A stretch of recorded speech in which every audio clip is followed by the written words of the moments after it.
अनिरुद्ध आदित्य के मिली भगत में ऐसे फंसेगी विपाशा। आखिर कब भनक लगी आदित्य को विपाशा के प्लान पर? क्या जनक अनिरुद्ध को माफ करके फिर से जाने वाली है बोस हाउस? जी हाँ दोस्तों, हम बात कर रहे स्टार प्लस के शो झनक की। तो दोस्तों, आगे बढ़ने से पहले आप इस चैनल पर नए हैं तो इसे सब्सक्राइब जरूर कर दीजिएगा, साथ ही बेल आइकन दबाना ना भूले। वीडियो अच्छा लगे तो इसे लाइक जरूर कीजिएगा। चलिए आगे बढ़ते हैं। तो दोस्तों, सीरियल झनक में काफी टाइम से हाई वोल्टेज ड्रामा चल ही रहा है। एक चीज खत्म हो रहा है तो दूसरी चीज कतार में लगी हुई है। लेकिन हम आपको बता दें, एक बहुत बड़ा ट्विस्ट इस सीरियल के अंदर आने वाला है। फिलहाल तो अभी लोगों ने हमेशा की तरह झनक की बैंड बजा के रखी हुई है और झनक बेचारी खुद को बेगुनाह साबित करने के लिए सबके सामने गिड़गिड़ा रही है, रो रही है। लेकिन उसके दोनों में से कोई भी आशिक उसके ऊपर विश्वास ही नहीं कर रहा। हाँ, एक तरफ अनिरुद्ध दावा करता है, मैं झनक से बहुत प्यार करता हूँ, बेइंतहा मोहब्बत करता हूँ, उसके बिना रह नहीं सकता। लेकिन अनिरुद्ध को विश्वास करना क्यों नहीं आता? अनिरुद्ध प्यार तो बड़े ही आराम से कर लेता है, लेकिन विश्वास करना कब सीखेगा झनक पे? जब झनक किसी चीज में फंसती है, अनिरुद्ध तुरंत से बिलीव कर लेता है कि हाँ, झनक ने ही ऐसा किया होगा। और जब बात आदित्य कपूर के साथ हो, फिर तो वो आंख मूंद के विश्वास कर लेता है कि झनक ही गलत होगी, उसी ने ऐसा किया होगा, वो मेरे से प्यार ही नहीं करती है। तो इसी कश्मकश में आदित्य कपूर भी फंस चुके हैं, क्योंकि उन्हें भी इस तरीके से लपेट लिया गया है कि वो भी झनक पे चाह के विश्वास नहीं कर रहे।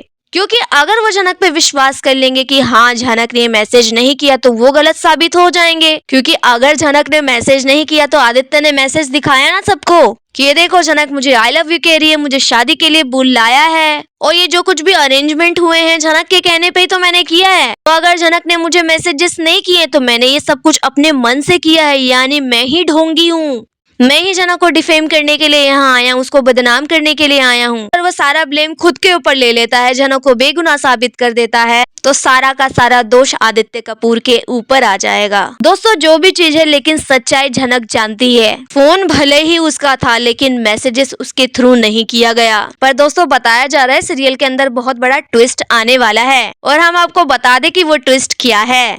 दरअसल होने ये वाला है कि सीरियल के अंदर आपको बहुत ज्यादा हाई वोल्टेज ड्रामा देखने को मिलेगा। सब लोग मेलो ड्रामा कर रहे होंगे, झनक को प्रताड़ित कर रहे होंगे, और झनक को काफी ज्यादा दुख दर्द में दिखाया जाएगा। लेकिन हम आपको बता दें, ये सब कुछ पहले ही प्लान्ड है।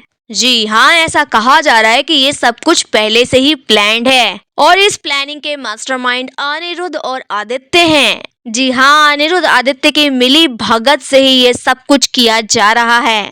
अब दोस्तों, सवाल यहाँ ये उठता है कि अगर ये अनिरुद्ध आदित्य के मिली भगत से सब कुछ किया जा रहा है, तो इसका मतलब उन्हें पता होगा कि असली गुनहगार कौन है। ऑफ कोर्स सी बात है, उन्हें पता होगा, तभी तो वो ये सब कुछ रच रहे हैं, और झनक को भी इसके बारे में कुछ पता नहीं है। दरअसल झनक को इसलिए नहीं बताया गया ताकि झनक नेचुरल बिहेव करे। तो यहाँ पे अनिरुद्ध आदित्य अपना नाटक शुरू कर देते और झनक बेचारी जो है उन नाटक का शिकार भी हो रही है, लेकिन बाद में उसे सच्चाई पता चली जाएगी। लेकिन अब दूसरा सवाल ये उठता है कि अनिरुद्ध आदित्य को पता कैसे चला कि इन सब के पीछे विपाशा मैडम का हाथ है। वह सबसे इंटरेस्टिंग चीज तो यही है, उन्हें पता कैसे लग गया कि विपाशा ने ही ये सब कुछ रचा है, और उन्हें एक्सपोज करने के लिए लोग नाटक कर रहे हैं। दोस्तों, हमें ऐसा लगता है कि जब झनक ये बात कहती है कि मेरा फोन 24 घंटे मेरे पास नहीं रहता, और विपाशा कहती है कि नहीं, फोन 24 घंटे इसी के पास रहता है, और अप्पू दी जब ये कहती है कि इसका फोन चुरा के विपाशा ने ही मैसेज किया होगा, विपाशा काफी ज्यादा डरी हुई सहमी हुई नजर आती है। हो सकता है अनिरुद्ध को यहाँ विश्वास होने लग जाए कि शायद इसमें विपाशा का ही हाथ है, क्योंकि जब मैं झनक के कमरे में उससे बात करने के लिए गया था तो विपाशा हमारी बात सुन रही थी। जी हाँ, अचानक से अनिरुद्ध की नजर विपाशा पे पड़ी और विपाशा वहाँ पर्दे के पीछे खड़ी खड़ी सारी बातें सुन रही थी। अनिरुद्ध ने उसे टोका भी था कि आप यहाँ क्या कर रही हैं, हमारी बातें सुन रही हैं। विपाशा ने अपनी बात पलट के कह दिया था कि नहीं नहीं, मैं तो ठम्मी ने जो कहा है ना, वही झनक को बताने आई हूँ।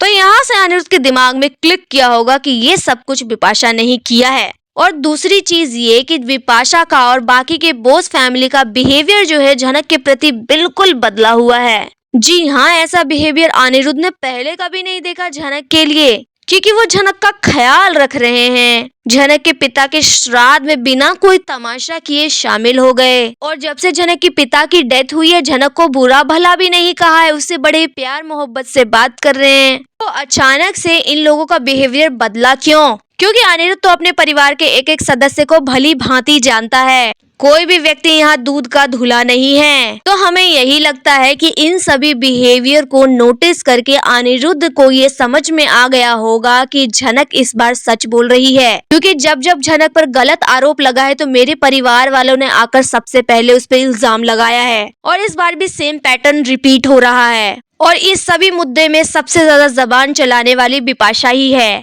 तो ये सारी करतूत बिपाशा की ही है, इसलिए उसे लगता है कि असलियत को सामने लाने के लिए मुझे यह नाटक करना होगा, पूरा मामला जानना होगा। यहाँ पे वो भले ही सबके सामने ऐसे दिखाता है कि झनक से वो बहुत गुस्सा है, लेकिन वो झनक को सच्चाई बताएगा और यहाँ पे वो शामिल कर लेने वाला है इस प्लान में आदित्य कपूर को भी। झनक को इस बारे में तो पता नहीं होता, इसलिए वो गुस्से से उस पार्टी में चली जाती है, लेकिन अनिरुद्ध जाता है उसे रोकने के लिए, उसे सच्चाई बताने के लिए, क्योंकि अनिरुद्ध खुद करना चाहता है बिपाशा को एक्सपोज। अब अगर झनक ही चली जाएगी तो वो कैसे करेगा, उसे झनक की मदद की जरूरत है, आदित्य की मदद की जरूरत है। झनक को बस यही सब कुछ समझाने के लिए वो झनक से रिक्वेस्ट करता है कि तुम रुक जाओ, तुम जाओ मत। साथ ही वो झनक का फोन भी लेने वाला है, देखने वाला है। और रही बात आदित्य कपूर की, तो आदित्य कपूर को ऐसे विश्वास हुआ होगा कि झनक तो मुझसे कभी भी इस तरीके की बातें करती नहीं है और अचानक से मैसेज पे इस तरीके की बातें क्यों की है। झनक जब बार बार कह रही है कि उसने मैसेजेस नहीं किए, तो हो सकता है उसने नहीं किए हो और किसी और ने झनक का फोन का इस्तेमाल करके मुझे मैसेज कर दिया हो, मुझे यहाँ बुलाया हो और हमारे इज्जत पे दाग लगाना चाहा हो। हमारा हो सकता है कि इस बोस फैमिली का ही हाथ होगा। पर दोस्तों जो भी हो, अगर ये अनिरुद्ध आदित्य की मिली भगत है, वो नाटक कर रहे बिपाशा को एक्सपोज करने के लिए और झनक को बेगुनाह साबित करने के लिए, तो ये काफी ज्यादा इंटरेस्टिंग होने वाला है।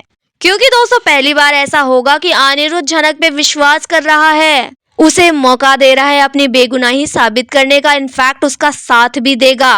झनक अभी इस बारे में कुछ जानती नहीं है, पर उसे भी बहुत जल्द सच्चाई का पता लग जाएगा। लेकिन दोस्तों इंटरेस्टिंग देखने में ये होगा कि बिपाशा को कैसे एक्सपोज करेगा अनिरुद्ध, क्योंकि बिपाशा बहुत ही ज्यादा चालाक इंसान है। जी हाँ दोस्तों, बोस फैमिली में जितने भी मेंबर है ना, उन सब में सबसे ज्यादा दिमाग बिपाशा का ही चलता है। तो बिपाशा कभी फ्यूचर में फंसे ना, तो इससे बचने के लिए भी उसने कई कदम, कई सारी चीजें कर रखी होंगी। तो क्या वो फंस जाएगी अनिरुद्ध के इस प्लान में?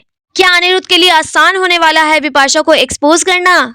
जो भी होगा देखना होगा, काफी ज्यादा इंटरेस्टिंग। वैसे दोस्तों एक बात तो है कि इस बोस फैमिली में जितने भी मेंबर है ना, सब एक से बढ़कर एक षड्यंत्र रचने में माहिर हैं, क्योंकि यहाँ कई ऐसे लोग हैं जिनको एक्सपोज करना बाकी है। कहा तो ऐसे जाता है कि इस इंसान ने ये काम किया है, ये एक्सपोज होगा, पर होता ही नहीं है। वही बात देख लीजिए सृष्टि मुखर्जी की, अभी तक उसकी कोई भी सच्चाई दुनिया के सामने आई नहीं है और जितनी भी सच्चाई आई है उसके आधार पर अभी तक उसे जेल भेजा ही नहीं गया है। मामला बस ऐसे ही लटकता रहता है और मुद्दा डाइवर्ट हो जाता है। क्योंकि अगर शुभो की बात की जाए तो शुभो के भी कितने सारे राज है जो बाहर आने बाकी है, लेकिन अभी मेकर्स ने उस टॉपिक को छेड़ा ही नहीं है। हो सकता है आने वाले टाइम में उस टॉपिक को भी छेड़ा जाए और वहां से सच्चाई बाहर आए और कुछ ऐसे भी राज बाहर आए जो अनएक्सपेक्टेड हो। पर फिलहाल तो बारी यहाँ बिपाशा मैडम की है और ये देखना काफी दिलचस्प होगा कि अनिरुद्ध कितनी मशक्कत करने वाला है अपनी बिपाशा भाभी को एक्सपोज करने में। और सवाल ये है कि क्या यहाँ झनक देगी अनिरुद्ध का साथ, और अनिरुद्ध जब झनक का साथ ले रहा होगा तो अर्शी और बिपाशा क्या विघ्न डालेंगी, ये देखना भी काफी लाजवाब होने वाला है। फिलहाल यहाँ आपकी क्या राय है, आप हमें कमेंट में बताइए। वीडियो अच्छा लगा है तो इसे लाइक कीजिए, सब्सक्राइब कीजिए फॉर मोर अपडेट्स। धन्यवाद।